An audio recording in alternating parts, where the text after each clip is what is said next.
the initial days of the July student movement, when the then ruling government resorted to oppressive measures to suppress even the most logical demands of the students, Ziaul Haq Zia emerged as one of the prominent leaders who stood in solidarity with the students. Zia, a vocal advocate for justice, stated, "When it comes to the questions of our mother and our land, I am uncompromising. I have stood with the people of this country and with ordinary students in their fight for their rights." He emphasized the need for unity beyond political and religious affiliations, adding, "If we all come together and love our country above all else, our nation can reach unparalleled heights." Zia's leadership and unyielding stance during the movement have inspired many to rally for a brighter and more inclusive future for Bangladesh.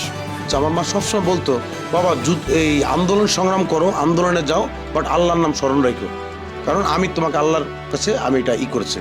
আপনি বোঝেন, যখন আমার মা আমাকে এটা বলে, তখন আমার এই আন্দোলন সংগ্রামের আমার স্প্রিয়া বা আমার সেই সাহস এটা কোন লেভেলে যায়। আমাদের এই আন্দোলন সংগ্রাম, আমাদের দীর্ঘদিনের আন্দোলন সংগ্রাম, বিগত 15-16 বছর যাবত আমাদের আন্দোলন সংগ্রাম চলমান ছিল। আমাদের ছাত্রদের উপরে নির্বিচারে বাংলাদেশ পুলিশ, আওয়ামী পুলিশ, পেটুয়া বাহিনী যেইভাবে গুলি, হামলা, মামলা দিয়ে, বিশেষ করে আমাদের অ্যাক্টিং চেয়ারম্যান জনাব তারেক রহমানের দিক নির্দেশনা ছিল এই আন্দোলনে আমাদেরকে অ্যাটেন্ড করার। তোদের সাথে আমি ছিলাম। এটা হচ্ছে east West, ideal college, premium college, BRAC university, north south university.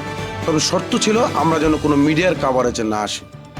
এই জন্য আমরা কখনোই দলীয় কোনো স্লোগান, কোনো দলীয় কোনো মিডিয়ার সামনে আমরা আসিনি, বাট ছাত্রদের পাশে আমরা দাঁড়িয়েছিলাম, যে দেশের স্বার্থে, ছাত্রদের স্বার্থে। আমার দুটো বাচ্চা বা দুটো মেয়ে বাচ্চা, এরা বাইরে খেলাধুলা করতো, বিল্ডিংয়ের ছাদে আসতো।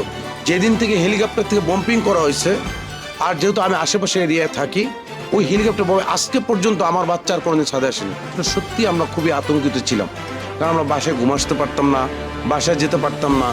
আমরা কোথায় ঘুমাসবো, কোথায় থাকবো। বিশেষ করে পুলিশ যেখানে আমাদের পেত, আমাদের ফোন চেক করতো, আমাদের ফোনগুলো আমাদের ফরম্যাট দেওয়া ছিল। আমরা অনেক সময় এইরকম ভূমিকা ছিলাম, আমরা আওয়ামী লীগের ছবি পোস্টার মোবাইলের ভেতর দিয়ে রাখছি। বিষয়টা ছিল এরকম। এই আন্দোলনে ডু অর ডাই, হয় বাঁচবো নয় মরবো, এর মাঝামাঝি আর কোনো অপশন ছিল বলে আমি জানি না।